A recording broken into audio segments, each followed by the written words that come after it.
여러분 하나님 말씀 마태복음 11장 28절에서 30절 찾아주시기 바랍니다.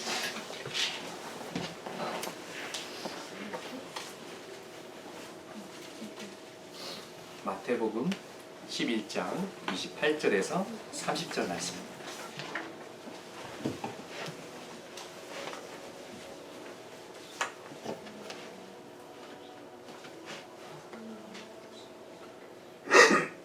우리 3절밖에 되지 않으니까 우리 한 목소리로 같이 읽었으면 좋겠습니다. 마태복음 11장 28절에서 30절 같이 읽습니다.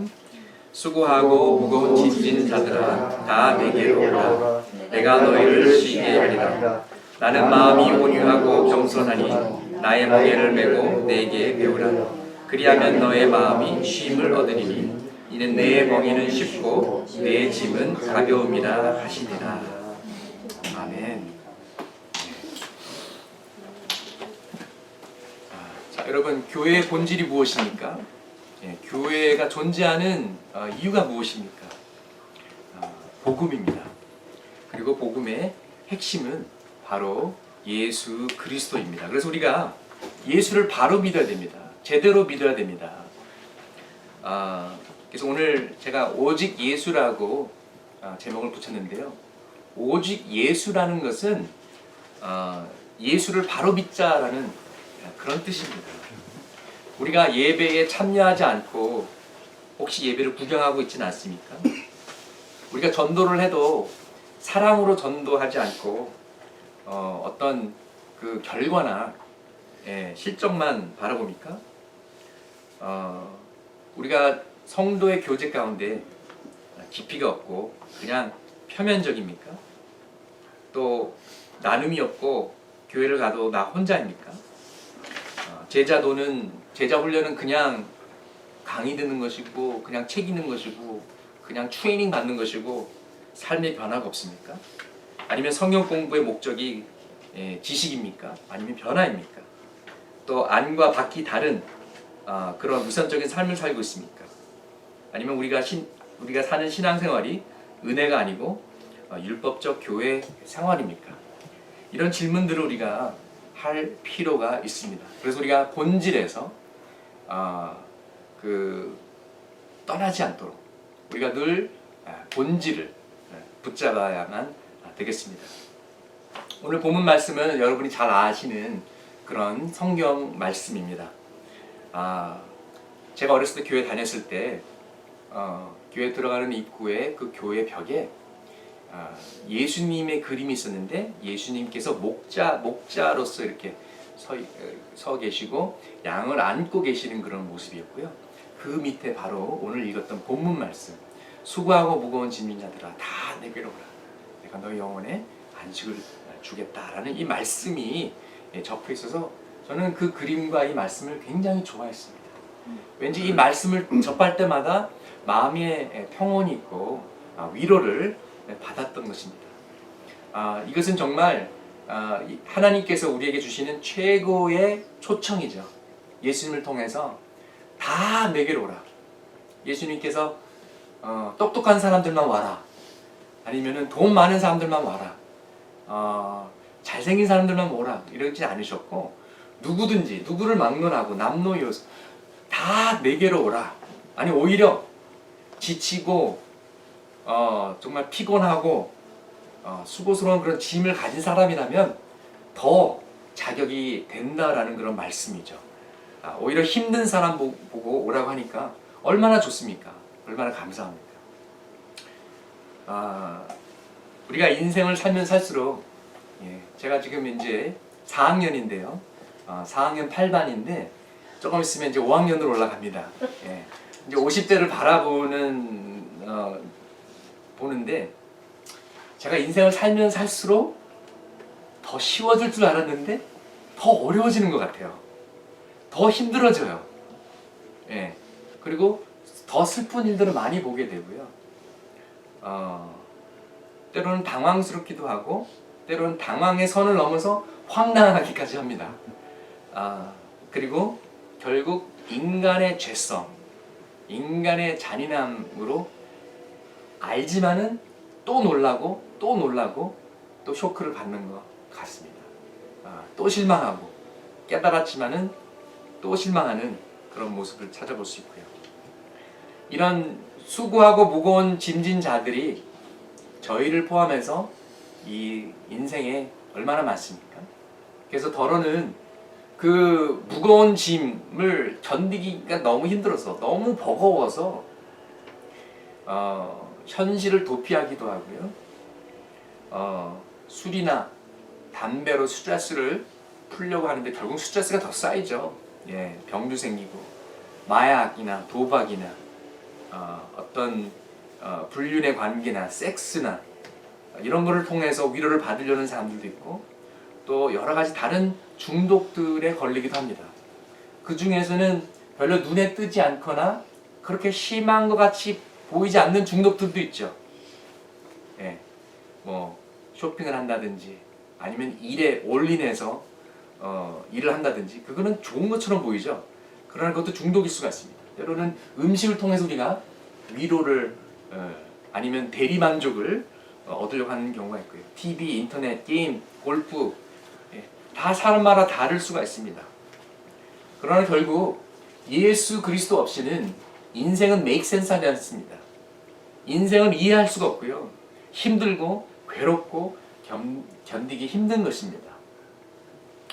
오늘 본문의 컨텍스는요. 본문의 맥락은 물론 수고하고 무거운 짐자들아, 인생의 버거운 짐 때문에 힘들어하는 자들아 다 내게로 오라 이런 뜻도 포함되어 있지만 오늘 본문의 이 맥락을 보면 모세의 율법, 이 율법의 버거운 짐을 이야기하고 있습니다.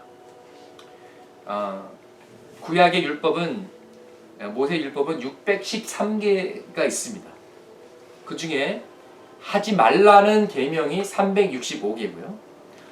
무엇을 하라라는 그 계명이 248개. 그래서 더하기 해서 613개입니다. 유대인들은 이렇게 해석합니다. 1년 365일 동안 하나님의 뜻을 어기지 않고 살면서 그리고 몸 안에 뼈와 마디와 근육 이런 모든 것이 248개가 있다고 믿었어요. 진짜 의학적으로 이렇게 증명된 건 아니지만 일단 그들의 신념은 그렇습니다. 내 몸과 마음과 정성과 내 힘을 다해 내 온 몸으로 하나님께 순종하리라. 1년 365일. 그래서 248, 365, 613개 이 정말 율법에 목숨을 걸고 지켰습니다. 그런데 바리새인들은 진짜 이 613개의 법을 달달달달 외웠거든요. 네. 전화번호도 613개 외우려면 못 외울 것 같은데 율법 613개를 다 외운 것뿐만 아니라 그 계명 하나에 또 그들의 해석이 있잖아요. 예를 들어서 안식일을 어기지 말라. 그럼 어떻게 하는 것이 어기는 것이고 어떻게 하는 것이 지키는 거야 되는가? 그럼 거기 설명이 있잖아요. 그리고 또 그 안에 또 법이 있잖아요. 뭐 20개, 30개, 40개가 있지 않겠습니까? 예를 들어서 오늘날 유태인들은 안식일을 범하지 않기 위해서 운전을 하지 않습니다. 운전하는 것이 이익이라고 생각하기 때문에 그래서 미국 같은 경우에도 종종 보면은요. 운전하다가 금요일날 저녁에 운전하다가 해가 지면 그냥 차를 길가에다 세워요. 더 이상 운전하면은 안식일을 범하는 거기 때문에 문 잠그고 걸어서 집에 갑니다. 그리고 걸어가는 것도 한계가 있어요. 너무 멀리 걸어가면 안 됩니다. 그래서 이 율법을 잘 지키는 유대인들은 집을 찾을 때 회당에서 걸어갈 수 있는 거리에 있는 집을 사거나 렌트하게 되는 것이죠. 그리고 또 안식일날 불을 켜면 안 돼요. 불을 켤 수가 없습니다. 그래서 미리 다 불을 다 켜놓습니다. 이제 이런 식으로 율법 하나에 여러 가지 A, B, C, D 밑에 또 1조항, 2조항 이런 것들이 있으니까 1000개, 몇천 개가 넘는 율법을 다 알아야 되는 거예요. 그래서 정말 풀타임으로 이거 달달달 외우고 공부하는 바리새인이 아니라면 보통 평범한 유대인들에게는 너무나도 버거운 짐이었다라는 것입니다. 예를 들어서 식사 전에 손을 씻어야 되는데 그냥 오늘처럼 그냥 수도꼭지 물 틀어가지고 비누로 씻는 이런 것이 아니었고 손을 씻는 예식이 있었어요. 물에다가 주전자에다 물을 담아가지고 뭐 15도에서 45도 각도로 들어서 그리고 그것이 손목에서부터 물이 흘러가지고 손가락으로 해서 이렇게 뚝뚝 떨어져야 되고 뭐 왼손 먼저 하고 그 다음에 오른손 먼저 하고 막 굉장히 복잡해요.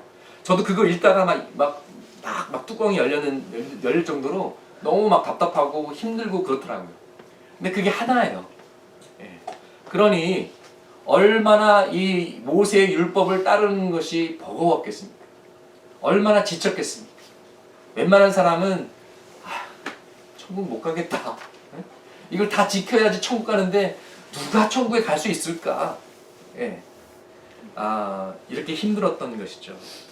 그래서 율법의 멍에는 굉장히 부담스러운 것이었습니다. 율법을 지키는 책임은 굉장히 어려운 것이었습니다. 근데 예수님께서 오늘 본문 말씀에 뭐라고 그러셨습니까? 나의 멍에를 지어라. 어렵지 않고 무겁지 않고 가볍고 쉽다. 멍에를 진다라는 것은요, 제자가 되어서 따라간다, 배운다, 지킨다 이런 뜻이 담겨져 있습니다. 자, 그러면 여러분은 율법의 무거운 멍에를 원하십니까? 아니면 예수 그리스도의 가볍고 쉬운 멍에를 원하십니까? 오케이, 가볍고 쉬운 걸로 갑시다. 예. 그러면은 쉼을 준다고 하셨습니다. 근데 여기에 두 가지 의미가 있는데요. 첫 번째는 그냥 단순한 휴식이 아닙니다. 물론 몸도 쉬어야 되고 마음도 휴식이 필요합니다. 몸도 잠을 자야 되고요. 여러분 우리의 두뇌도 쉬어야 되는 거 아세요? 어떤 학자는 이렇게 얘기합니다. 꿈이라는 것이 정말 여러 가지 살다 보면 이벤트가 있고 뭐 감정적인 뭐 이렇게 막 정신적인 스트레스를 받는 것을 이렇게 세탁하는, 청소하는, 그래서 막 이상한 꿈도 꾸고 그러는데 그것이 우리의 두뇌로 하여금 이런 걸 훌훌 다 털어버리고 다시 리세팅하는 그런 작업이라고 그래요. 정말 그런지는 모르겠지만 어쨌든 몸도 마음도 휴식이 필요한 것은 분명합니다. 그런데 오늘 본문에서 말하는 쉼은 두 가지로 우리가 이해할 수가 있는데 하나는 결과고 하나는 과정입니다. 먼저 결과인데요. 이제 고인이 돌아가시면 rest in peace, 편히 쉬소서, 우리가 그런 표현을 하는데 우리 영혼의 안식은 궁극적으로 구원입니다. 우리가 하나님 품 안에서 안식하는 것이죠. 즉 우리에게 없는 것이고 우리가 목말라 하는 것이죠. 하나님과 화해하고 죽었던 우리들의 영혼이 다시 살아나고 거듭나고 우리들의 생각이 변화를 받고 영적인 깨달음을 얻고 또 잃어버린 자신을 찾게 되는 것이죠. 제가 17살 때, 고3 때 예수님을 인격적으로 만났습니다. 그래서 미국에서 이제 고등학교 다니면서 친구들이나 선생님한테 늘 습관적으로 하던 말이 있었어요. I need to find myself. 나는 내 자신을 찾아야 된다. 그래서 이제 직구준 선생은 Why are you lost? 너 잃어버렸냐? 너 뭐 길 잃어버렸냐? 이렇게 막 티징 하셨는데 사실 저는 길 잃어버린 양이었어요. 방황했던 영혼이었죠. 학교에서 공부도 잘했습니다. 제 얼굴을 보세요. 공부 잘하게 생겼잖아요. 그래서 밤새면서 공부도 하고요. 피곤해서 그때 고3 때 제가 고혈압이 생겼어요. 막 너무 스트레스 받고 그래가지고 그래서 이제 피곤해서 이제 코피가 터집니다. 그러면은 맞고 합니다. 또 터져서 이제 쌍코피가 나면은 입으로 숨 쉬면서 그러면서 공부를 했어요. 그래서 올레이도 받고 그랬는데 허무하더라고요. 상장도 받았는데 허무하더라고요. 그래서 밤마다 잠을 못 자고 인생의 목적이 무엇인가? 우리는 도대체 왜 사는 것인가? 이런 질문을 했던 기억이 납니다. 그러다가 예수님을 만나서 제 자신을 발견했는데 그것은 제가 하나님을 찾았기 때문입니다. 아니 하나님이 저를 찾으신 것이죠. 아멘. 여러분들 이렇게 좋은 예수님을 만나시고 또 만나셨으면은 절대로 놓지 마시길 바랍니다. 그래서 쉼이라는 첫 번째 뜻은 우리들의 영혼의 구원을 이야기하는 것입니다. 근데 두 번째는요. 두 번째 의미는 그 과정을 이야기하고 있는데요.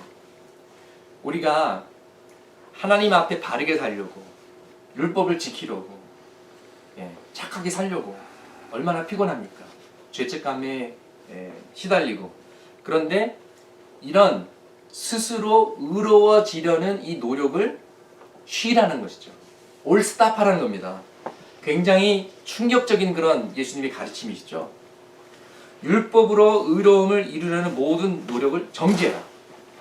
선행으로 하나님의 인정을 받으려고 하는 것을 그만 멈춰라. 마치 운전하는 사람에게 운전대에서 손을 떼라, 열쇠를 뽑으라, 이렇게 얘기하는 거랑 마찬가지입니다. 시험을 보고 있는데 시험 중에 연필 내려놔라. 이제 그만. 자신의 노력을 통해서 하나님의 의를 이루는 그 길은 더 이상 아니다라는 거죠. 그 길을 가지 말라라는, rest, stop하라는 그런 뜻입니다. 의롭게 되는 두 가지 길이 있습니다. 하나는 스스로 노력해서 의로워지는 것이고요. 다른 하나는 예수 그리스도를 통해서 의로워지는 것입니다. 모든 종교는 전자입니다. 모든 종교는 이것도 해라, 저것도 해라, 착하게 살라, 불우이웃을 도와라, 이거 하라는 거예요. Do this, do that. 근데 기독교는 예수 그리스도께서 이미 이루셨다. done. 과거형입니다. 우리가 할 게 없어요. 그냥 받으면 됩니다. 그냥 믿으면 됩니다. 여러분은 613개의 율법을 잘 지키고 계십니까? 예. 저도 613개가 다 뭔지 몰라요. 예. 그러면 613개는 잊어버리고 그럼 우리 10계명만 얘기합시다. 10계명 여러분 잘 지키고 계십니까? 어떠세요? 여러분 거짓말 한 번도 안 하셨어요? 예. 저도 거짓말 많이 했습니다. 땡. 그리고 살다가 하나님보다 더 중요한 우선순위가 있었습니까? 네, 있었죠. 네, 땡. 네. 여러분 누구한테 화낸 적 있으세요? 너무 얄밉고 그냥 죽이고 싶은 정도로 미운 적 없었습니까? 예, 그거는 살인죄래요. 벌써 3개, 10개면서 3개 지금 못 지켰잖아요. 이런 식으로 하나하나씩 우리의 영혼을 살펴봤을 때 우리는 하나님 앞에 죄인이고 우리 스스로의 노력을 통해서 의로워질 수 없다라는 것이 명백하게 드러납니다. 여러분 불교의 부처는 뭐 600년대 살았든 300년대 살았든 상관없습니다. 그 가르침이 중요하다고 하거든요. 이슬람의 무하마드 선지자도 마찬가지예요. 삶은 별로 중요하지 않아요. 진짜로 존재했던지 안 했던지 그 자체도 별로 중요하지 않습니다. 그러나 기독교에서 예수 그리스도께서 살으셨고 죽으셨고 부활하셨고 이것은 상당히 중요합니다. 이 historical fact가 이 사실이 역사적 사실에 근거해서 우리의 신앙이 있기 때문에 굉장히 중요한 것입니다. 왜냐하면 예수님께서 우리의 의를, 우리의 구원을 이루셨기 때문에 그런 것입니다. 복음은 가르침이 아닙니다. 복음은 뉴스입니다. 복음은 이제는 교회 열심히 나와라, 뭐 성경 통독을 100번 해라 이런 거를 요구하는 것이 아니라 복음은 예수님께서 당신을 위해서 죽으셨고 부활하심으로써 당신의 구세주가 되었다. 이 구원을 믿음으로 받아라. 이것인 것입니다. 그런데 우리는 왜 종교를 좋아합니까? 왜 종교에 속습니까? 우리가 태어났을 때부터 우리의 하드웨어가 율법적으로 연결되어 있어요. 논리적이고 합리적인 것을 좋아해요. 뭔가 율법은 보이고 느낄 수가 있습니다. 내 손에 뭔가 잡힙니다. 그리고 이해하기가 쉽습니다. 나쁜 놈은 벌 받고 착하면 상 받고. 어려서부터 서부 영화를 보잖아요. 총 갖고 막 쏴면은 저도 어렸을 때 기억이 나요. 제일 먼저 꼬마들이 서부 영화를 보면서 질문하는 게 뭔가요? 누가 나쁜 놈이야? 누가 좋은 놈이야? 예. 그리고 이제 옛날 좀 유치한 영화들은 그 악당은 항상 검은 옷을 입고 나옵니다. 예. 그리고 상처 같은 게 있어요. 예. 그리고 웃는 것도 보통 웃지 않아요. 으아 이렇게 웃어요. 예. 근데 착한 사람은 잘생겼어요. 예쁘거나 흰 옷 입고 나와요. 예. 이제 어려서부터 이런 생각을 가지고 자라왔거든요, 우리가. 그래서 우리가 종교를 통해서 또 종교적 봉사를 통해서 종교적 열심을 통해서 우리가 뭔가 위로를 받습니다. 마음의 평안을 얻습니다. 내가 이렇게까지 열심히 살고 있는데 하나님 잘 섬기고 착하게 살려고 하고 불이웃도 돕고 헌금도 하고 성가대에서도 봉사하고 그러니까 하나님 우리에게 화나지 않으셨겠지? 내가 길 가는데 갑자기 하늘에서 번개에 맞지 않겠지? 우리는 우리의 최선을 다하고 있으니까 이렇게 생각하는 것이죠. 그런데 성경은 우리의 최선이 충분하지 않다라고 이야기하고 있습니다. 이사야 선지자는 우리의 최선이 마치 더러운 걸레와도 같다. 하나님의 거룩함에 비해서 하나님은 온전하시고 완전하신데 우리는 그 기준의 수준에 미치지 못했다라는 것입니다.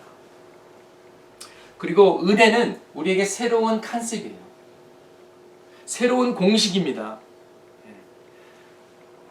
착하면 상 받고 나쁘면 벌 받고 이런 공식이 아니에요. 세상의 공식은 공부 잘하면 좋은 대학교 가는 이것이 세상의 공식입니다. 근데 은혜는 꼴찌도 스카이 대학 갈 수 있다 이런 거예요. 그러니까 받아들이기 어려운 거죠. 은혜는 거저주는 것입니다. 조건 없이 아무 이유 없이 사랑하는 것. 아니 오히려 벌을 받아야 되는데 사랑을 받는 거예요. 그게 은혜예요. 우리가 지옥을 가야 되는데 천국을 갈 수 있게 해주시는 것이 하나님의 은혜입니다. 도대체 왜?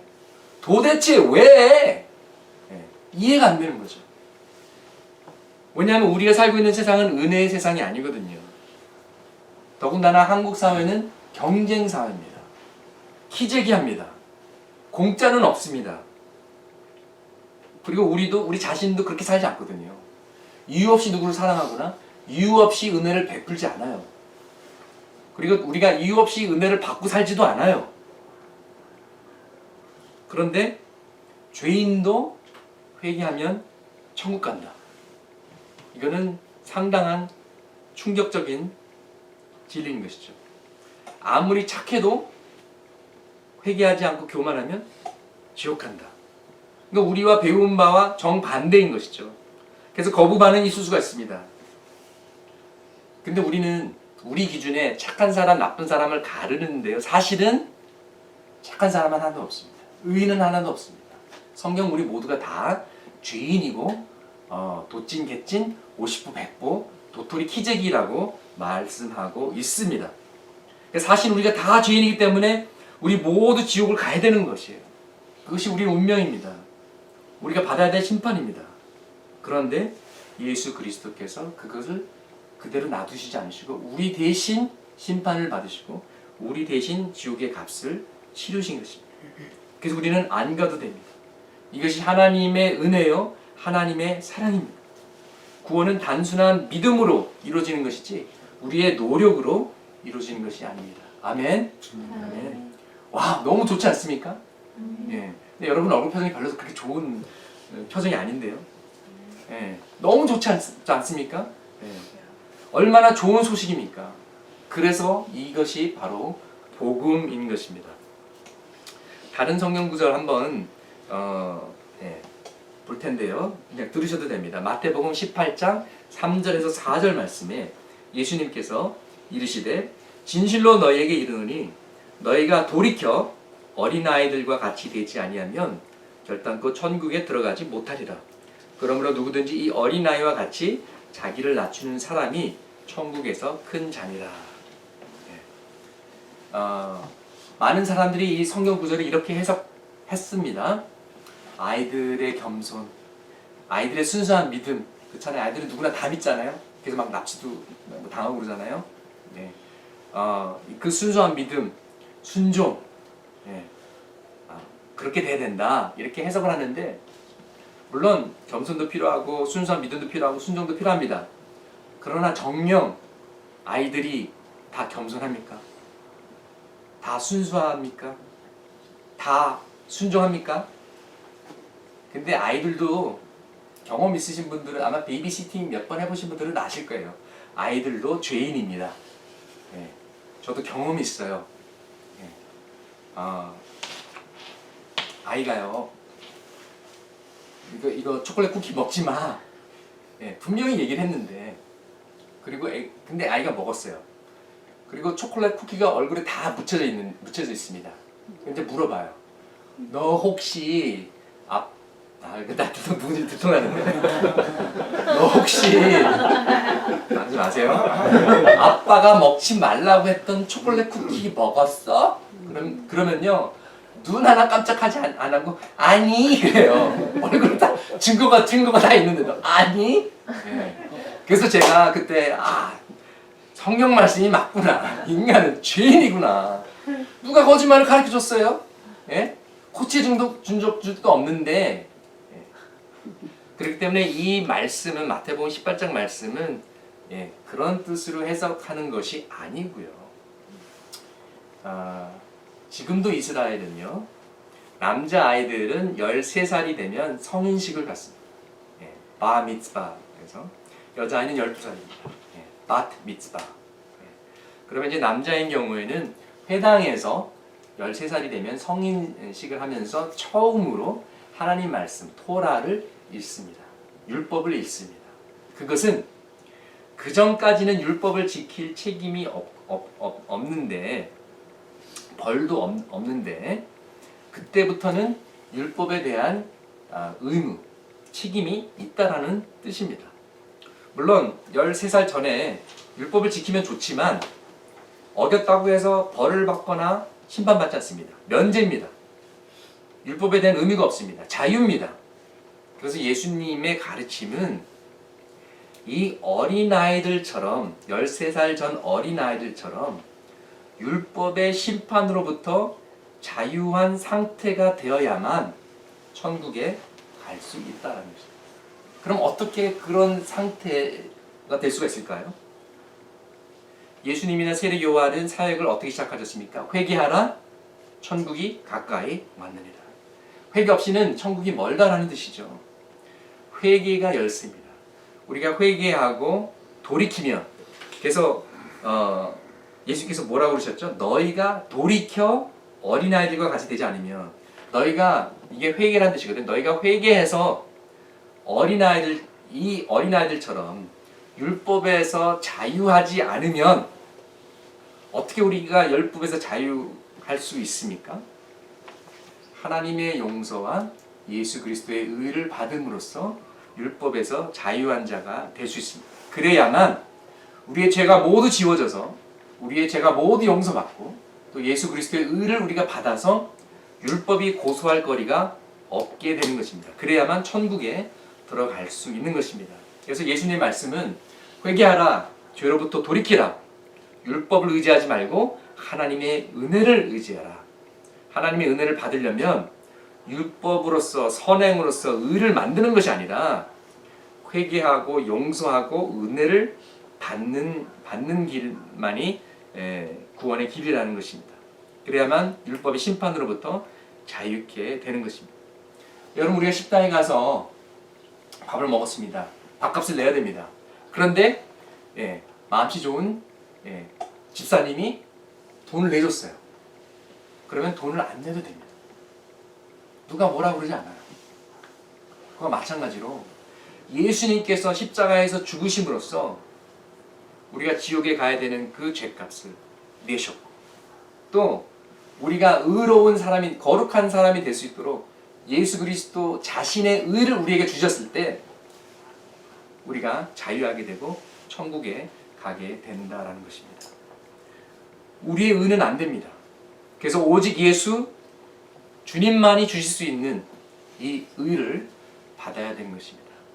그것이 구원받았다, 죄사함을 받았다, 용서를 받았다, 은혜를 받았다, 예수를 만났다, 거듭났다, 다 똑같은 말입니다.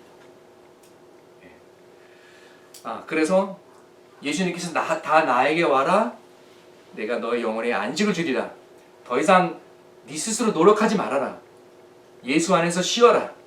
예수 안에 있는 의를 붙잡아라. 그분의 의를 받아라. 스스로의 의를 쌓으려고 하지 말고 너만의 바벨탑을 쌓으려고 하지 말고 이제는 그만 쉬어라. 멈춰라. 그래야 영혼의 안식을 누릴 수 있는 것입니다. 그런데 우리가 예수를 믿고도 율법적인 삶을 살 수가 있습니다. 교회를 가도 은혜를 믿는다고 하는데 사실은 율법주의적인 모습을 더 많이 봐요. 뭐 이것도 해야 되고, 뭐 주중에 시간만 나면 교회에 가야 되고, 모두 섬겨야 되고, 모두 해야 되고, 할 게 너무 많거든요. 그래서 항상 이 율법적인 하드웨어와 은혜의 소프트웨어의 치열한 싸움과 갈등이 있는 것을 우리 자신 안에서도 이것이 일어나는 것을 우리가 발견합니다. 그러나 결국 우리가 은혜의 사람이 되었을 때 몇 가지 변화가 생깁니다. 우리가 율법 아퍼레이팅 시스템에서 은혜 아퍼레이팅 시스템으로 옮겨가면서 slowly but surely 시간이 걸려도 결국 일어나는 변화가 있는데 첫 번째는 겸손입니다. 예수님께서 나의 죄 때문에 십자가에서 정말 잔혹하게 정말 처참하게 피 흘리고 죽으실 정도라면 내 죄는 내가 과소평가했던 것보다 훨씬 더 심각하다는 것이죠. 나는 내가 생각했던 것보다 더 큰 죄인이라는 것입니다. 그것을 깨닫는 것이 은혜이고요. 그것을 깨달았을 때 나도 죄인인데 누구한테 손가락질하면서 함부로 정죄하고 뭐라고 할 수 없다는 것이죠. 겸손하게 됩니다. 그래서 교회에 심지어 막 뭐 머리가 막 파랗고 노랗고 이런 사람이 들어온다고 하더라도 정죄할 수가 없는 것이고요. 교회를 왔는데 아직도 세상적인 모습이 많이 있다고 해서 우리가 함부로 뭐라고 할 수 없는 것입니다. 뭐 술, 담배 한다고요? 솔직히 한국 사회에서 남자로서 술, 담배 안 하는 건 거의 기적인 것 같아요. 제가 보니까. 막 너무나 사람들이 쪄들어 있어요. 너무나 사회가 힘들어요. 그래서 우리가 그런 거 갖고 우리 정죄하지 맙시다. 물론 안 하면 좋죠. 건강하고 얼마나 좋습니까? 그렇지만 그것을 신앙의 잣대로 삼아서는 안 된다라는 것이죠. 옛날에는 이렇게 얘기했어요. 술, 담배, 도박 안 하면 착한 사람이라고. 그렇게 그런 기준이 있었습니다. 저희 집에서 강아지를 길러봤는데 우리 강아지도 술, 담배, 도박 안 했어요. 그럼 우리 강아지가 거룩한 강아지냐? 저는 그렇게 생각하지 않습니다. 여러분, 우리가 예수 그리스도의 긍휼함, 예수 그리스도의 은혜를 가지고 그 사람이 어떤 모습이든지 간에 우리 용납하고 사랑하고 섬겨줍시다. 아멘. 네, 아멘. 아멘. 네. 그래서 일단 교회로 와라. 술, 담배 그거는 나중에 은혜 받으면 하나님께서 다뤄주시고 또 건강하게 이끌어 주실 줄 믿습니다. 아멘. 네. 예수님은 죄인들하고 술 한 잔씩 하셨어요. 그래서 제가 이런 생각도 합니다. 우리가 주중에 이제 모임을 한번 그 모임의 그 제목을 목사님과 딱 한 잔 뭐 이런 그러면서 막 신앙 간증도 하고 근데 진짜 딱 한 잔밖에 안 줘. 뭐 이런 생각도 해요. 그냥 지하철 타고 다니면서 그래서 누구라도 좀 전도했으면 좋겠는데 제 마음 아시겠죠? 또 우리가 은혜에 묻혀 살다 보면은 긍휼이 생기게 됩니다. 우리가 그리스도의 용서를 받았고 그리스도의 사랑을 받았고 그리스도의 은혜를 받았는데 옆에 있는 사람을 더 인내하게 돼요. 더 참아주게 돼요. 더 이해하게 돼요. 내 마음에 여유가 생기고 내 마음의 그릇이 포용할 수 있는 그릇이 점점 더 커집니다. 저는 좀 피곤한 스타일이에요. 뭐 제 와이프나 따님에게 물어보면 아시겠지만 굉장히 피곤하다 그래요. 근데 인정해요. 인정합니다. 예. 저도 피곤해요. 저도 저랑 사는 게 너무 피곤해요. 근데 그 PS가 있고 UPS가 있거든요. 근데 저는 UPS예요. 유난히 피곤한 스타일. 예. 예. 그러니 옆에 있는 사람들은 얼마나 더 피곤하겠습니까? 예. 그리고 또 뒷장 장렬이에요. 예. 순대가 10개 있는데 와이프가 6개 먹고 내가 4개 먹었다 그러면은 기억이 나요. 억울해요. 예. 뒷장 장렬. 예. 그리고 굉장히 참 남자가 쪼잔하잖아요. 예. 굉장히 쪼잔한데 잊혀지지는 않고. 예. 그래도 굉장히 쿨한 척은 하는데 막 분노가 일어나고. 예.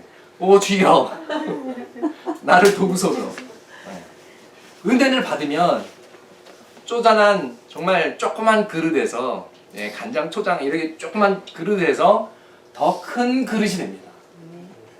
남을 수용할 수 있고 용서할 수 있고 받아줄 수 있고 그냥 쿨한 척이 아니라 진짜 쿨한 사람이 되는 것이지요.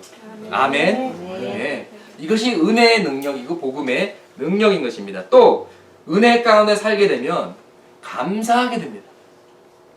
불평하는 것이 아니라 감사하게 되고요. 그것은 생각의 틀이 바뀌었기 때문입니다. 율법 오퍼레이팅 시스템에서 은혜 오퍼레이팅 시스템으로 넘어갔거든요. 홍해 바다를 건너간 것입니다. 홍해 바다를 건너가기 전에는요, 예, 에집트 군사들이 막 쫓아오죠. 율법에 매였죠. 죄책감에 시달리죠. 예, 부끄럽죠. 창피하죠. 자존심 강하죠. 예, 고집 세죠.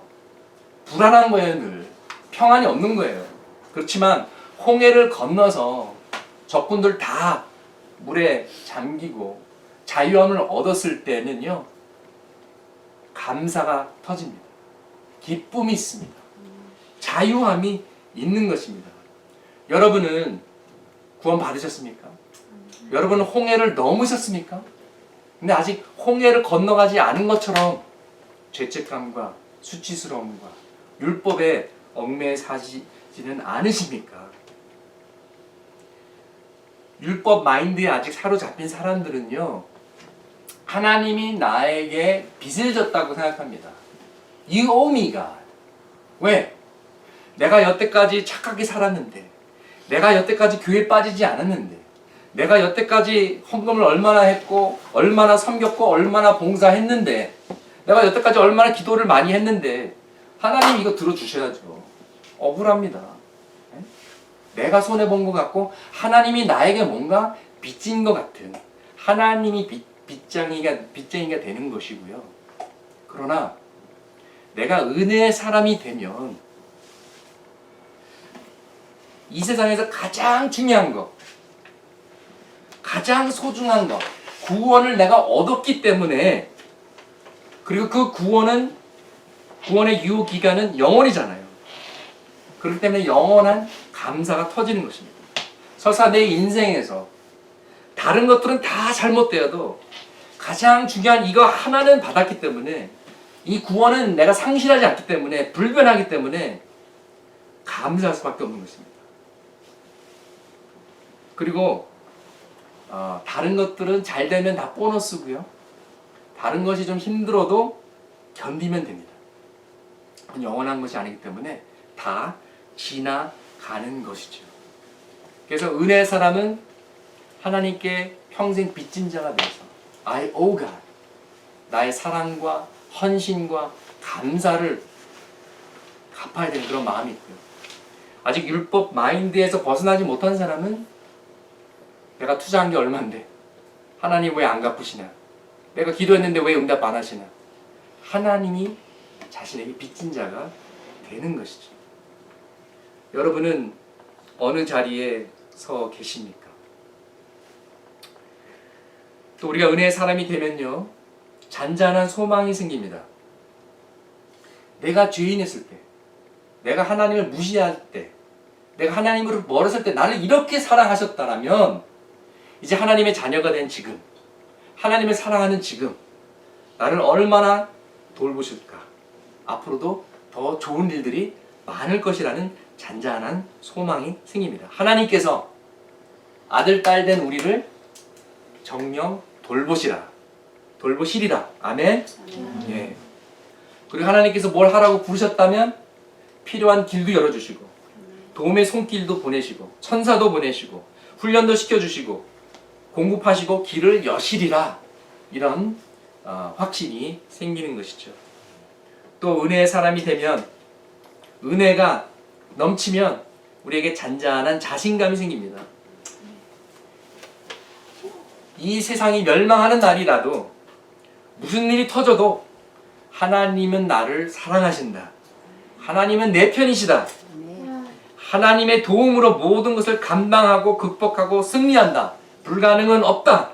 빌립보서 4장 13절의 고백처럼 우리가 능력 주시는 예수 그리스도 안에서 모든 것을 할 수 있다라고 선포하게 되는 것입니다. 아멘. 여러분 믿으십니까? 아멘.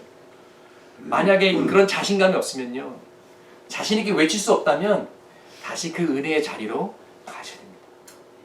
예수님께서 말씀하신 것처럼 수고하고 무거운 짐진 자들아, 네가 세상에서 터지고 사람들 사이에서 코피 터지고 사탄한테 두들겨 맞고 자신감도 없어지고 은혜도 다 놓치고 내게로 오라. 다 내게로 와라.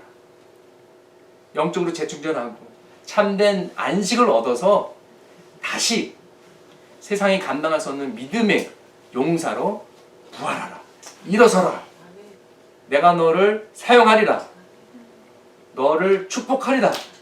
주님께서 말씀하신 줄 믿습니다. 이게 은혜 가운데 사는 사람들이 누릴 수 있는 혜택입니다, 여러분. 그리고 결국 마음 중심에 평화가 있습니다. 쉼이 있습니다. 안식이 있습니다. 왜냐? 하나님의 주권을 믿기 때문에 그렇습니다. 여러분, 하나님의 뜻은 반드시 이루어집니다. 우리가 투표한다고 안 이루어지는 거 아니에요. 우리가 짜증낸다고 안 이루어지는 건 아닙니다. 참새 한 마리도 하나님의 주권 없이는, 하나님의 허락 없이는 땅에 떨어지지 않는데 우리는 참새보다도 더 귀한 하나님의 자녀들 아닙니까? 하나님이 정하신 바 하나님의 뜻은 반드시 이루어집니다. 그래서 요새 나라 정치가 어지럽고요, 황당하고요, 미국도 생각하면 생각할수록 걱정이 됩니다. 그럼에도 불구하고 진짜 대통령, 진짜 리더, 진짜 주권자는 여호와 하나님이신 줄 믿습니다. God is still on his throne. God is in control. 그렇기 때문에 우리는 괜찮을 것입니다. 하나님께서 우리를 돌보아 주실 것입니다. 그런 분이라면 우리의 미래, 우리의 식구, 우리의 인생을 맡길 수 있습니다. 신뢰할 수 있습니다. 의탁할 수 있습니다. 우리는 로마서 8장 28절의 말씀을 믿는데요, 하나님께서 모든 일, 좋은 일, 나쁜 일, 단맛, 쓴맛, 모든 일들을 다 주관하셔서 그것을 합력하셔서 왜 김치찌개를 만드는데 왜 소금이 들어가고, 저는 그 일을 못했는데 하나님께서 적당하게 모든 것 재료로 삼으셔서 마스터피스를 만드시고 모든 것을 합력해서 선을 이루시는 줄 믿습니다. 그 선이라는 것은 우리의 구원뿐만 아니라 우리가 예수 그리스도의 형상을 닮아가는 것이고 하나님의 사람이 되는 것이고 하나님께 영광을 돌리는 것을 이야기하고 있습니다. 우리가 오직 예수를 얘기했는데요, 종교 개혁자들은 5가지 오직 five sola를 외쳤습니다. sola fide, 오직 믿음으로, sola scriptura, 오직 말씀으로, solus Christus, 오직 예수, 오직 그리스도, 다음에 sola gratia, 오직 은혜, 그리고 soli deo gloria, 오직 하나님께 영광. 이 5개를 외쳤거든요. 그런데 우리의 구원은 오직 믿음으로 받는 줄 믿습니다. 아멘. 오직 하나님의 말씀을 통해서 우리가 영적인 진리를 얻습니다. 오직 예수 그리스도를 통해서 구원을 받고요. 이것은 오직 은혜로 이루어진 것이고 그렇기 때문에 오직 하나님께 영광을 돌릴 수가 있는 것입니다. 여러분, 율법주의의 반대는 도덕률 폐기론입니다. 엔티노미어니즘이라는 건데요. 이거는 이제는 우리가 하나님의 은혜를 받았기 때문에 하나님께서 구약을 폐하셨고 율법을 폐하셨기 때문에 이제는 율법을 안 지켜도 된다. 우리는 법을 안 지켜도 된다라는 터무니없는 착각인 것이죠. 그러나 그렇지 않습니다. 예수 믿는 사람들은 법을 더 잘 지켜야 됩니다, 여러분. 하나님 믿으니까 나는 마음껏 살 수 있어가 아니라 하나님을 믿기 때문에 더 정직해야 되고 더 신실해야 되고 더 법을 잘 준수해야 되는 줄 믿습니다. 여태까지 한국교회가 그렇지 못했기 때문에 많이 욕을 먹은 것이죠. 우리가 율법의 멍에는 벗었지만 예수님의 멍에를 메고 제자가 되어야 되는 것이죠. 쉽고 가볍습니다. 그러나 예수님으로부터 배워야 됩니다. 참된 제자가 되어야 됩니다. 어린아이처럼 자유롭습니다. 그렇지만 더 이상 심판의 위협이나 두려움 때문에 법을 따르는 것이 아니라 감사하기 때문에, 기쁘기 때문에, 또 자유롭기 때문에 법대로 사는 것입니다.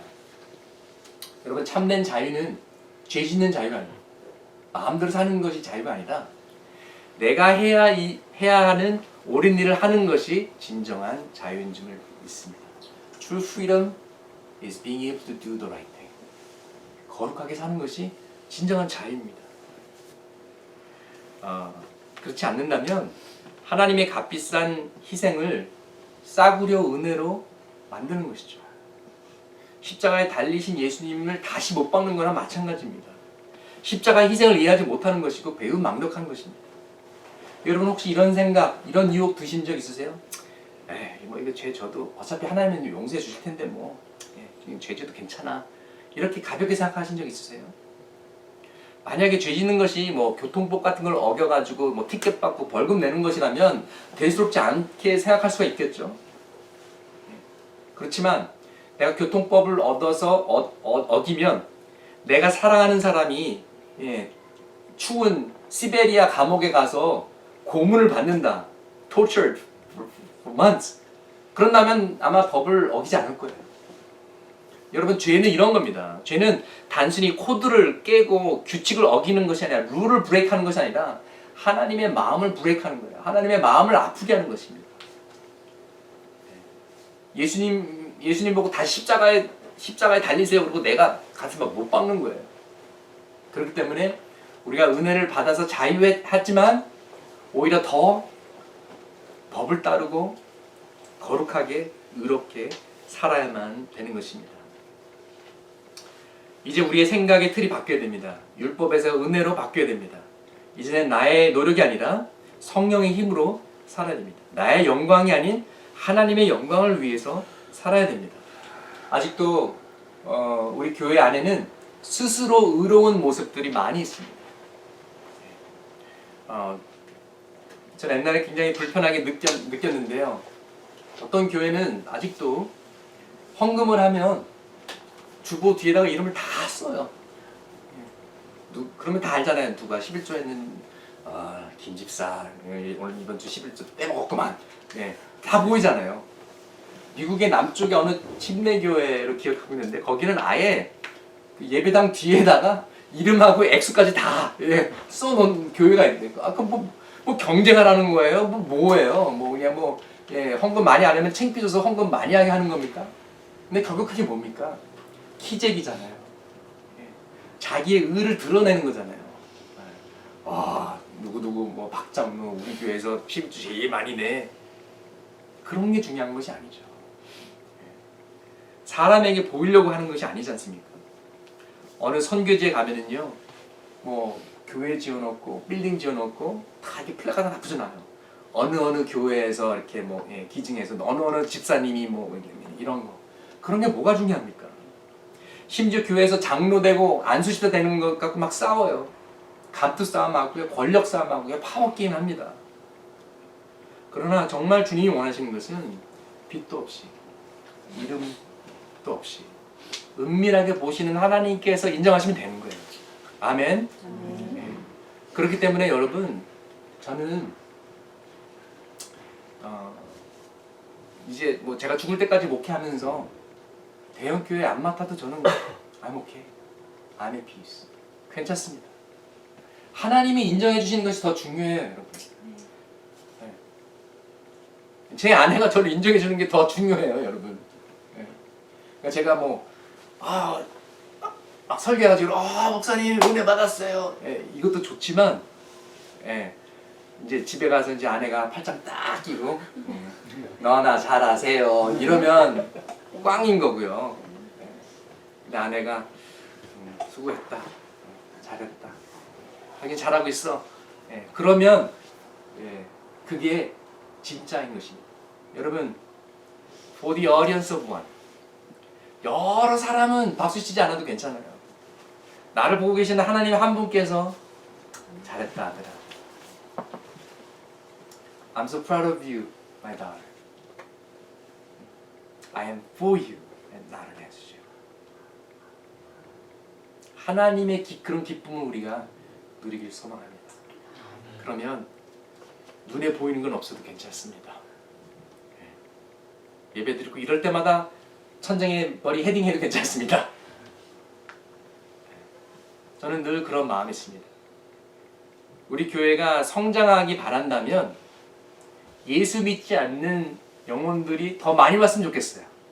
그런 차원에서는 부흥했으면 좋겠습니다. 더 커졌으면 좋겠습니다.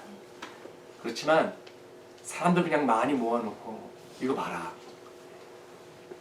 헌금도 많이 쌓이고 빌딩도 멋있게 지어놓고 우리의 의를 나타내는 것이라면 필요 없습니다. 이곳에서는 예수 그리스도, 오직 예수 그리스도의 의만 나타나기를 축원합니다. 여러분의 삶 가운데서 예수 그리스도의 의가 나타나길 바랍니다. 누가 몰라줘도 괜찮아요. 하나님이 아시잖아요. 하나님이 박수 쳐주고 하나님이 인정해 주잖아요. 하나님이 기뻐하시잖아요. 그러면 된 거 아니에요? 멋있는 명함 만들 필요, 멋있는 웹사이트 있으면 좋죠. 그러나 그것이 본질은 아니라는 것입니다.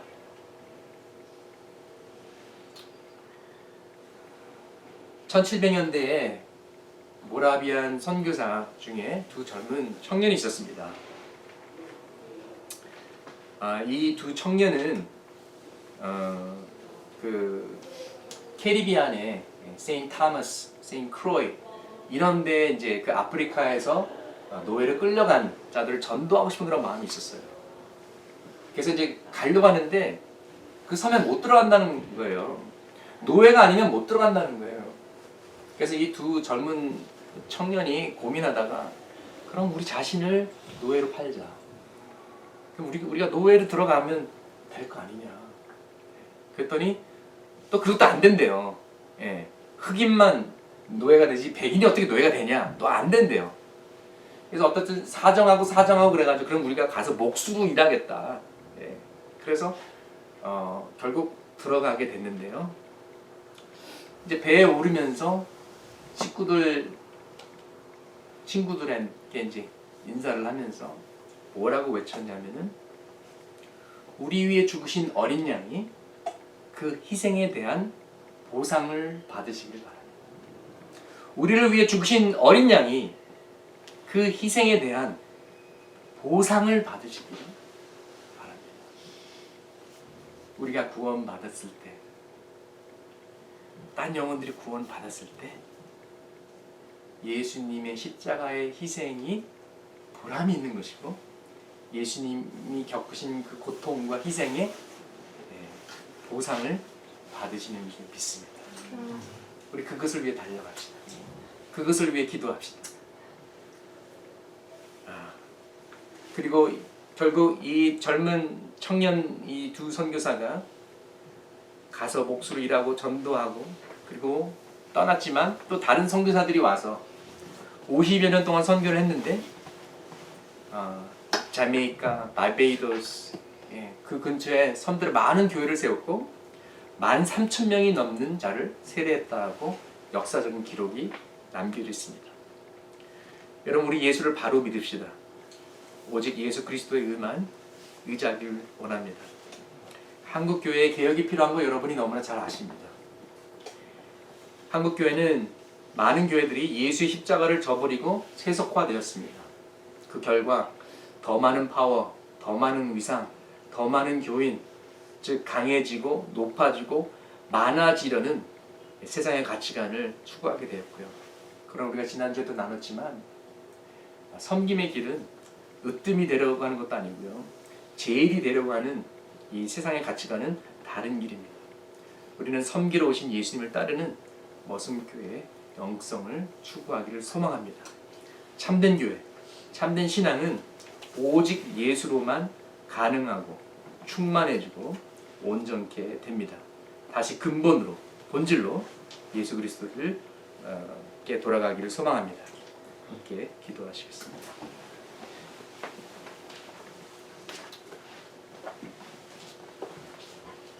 우리 힘 빼기 운동을 했으면 좋겠습니다. 저희 교회가 참 좋으신 분들 많고 엘리트들도 계시고 세상 표현으로 잘난 자들이 많습니다. 그러나 우리가 죽고 예수가 살기를 원합니다. 겸손한 척하는 것이 아니라 진짜로 겸손하기를 소망합니다. 혹시 우리에게 교만함이 있습니까? 우월감이 있습니까? 아니면 열등감이 있습니까? 다 같은 뿌리입니다. 그 교만을 우리가 내려놓기를 원합니다. 힘 빼고 주님께서 멈추라, 안식하라고 하셨습니다. 그래서 우리의 의로 구원을 이루는 것이 아니라 예수 그리스도의 의로 우리가 구원을 받기를 원하는 것입니다. 우리 스스로 열매 맺으려고 하는 것이 아니라 그저 예수 그리스도라는 포도나무에 붙어 있으면 예수님께서 열매를 내주실 줄 믿습니다. 믿으려고 애쓰지 말고 거룩하려고 애쓰지 말고 그저 우리는 할 수 없겠다. 어차피 할 수 없기 때문에 그냥 은혜의 자리로 나가면 됩니다. 예수님께서 내게 오라. Come. All who are weary and burdened. 수고하고 무거운 짐진 자들아. 네 힘으로 살려니까 너무 힘들지. 네 힘으로 신앙생활 하려니까 너무 힘들지. 네 스스로 의로워지려고 하니까 너무 힘들지. 그건 내가 할게. 내게로 와라. 그냥 믿어. 그냥 은혜 받아. 그냥 나한테 붙어 있으면 돼. 이렇게 말씀하시는 주님 앞에 이 시간에 우리 함께 나아가길 소망합니다. 우리 한번 기도하겠습니다. 각자 기도하겠습니다. 주님께서 주신 말씀이 있을 것입니다. 주님께서 성령의 조명으로 비춰주시는 그 부분 여러분 바라보시고 그거 가지고 주님 앞에 나가셔서 기도하시기 바랍니다.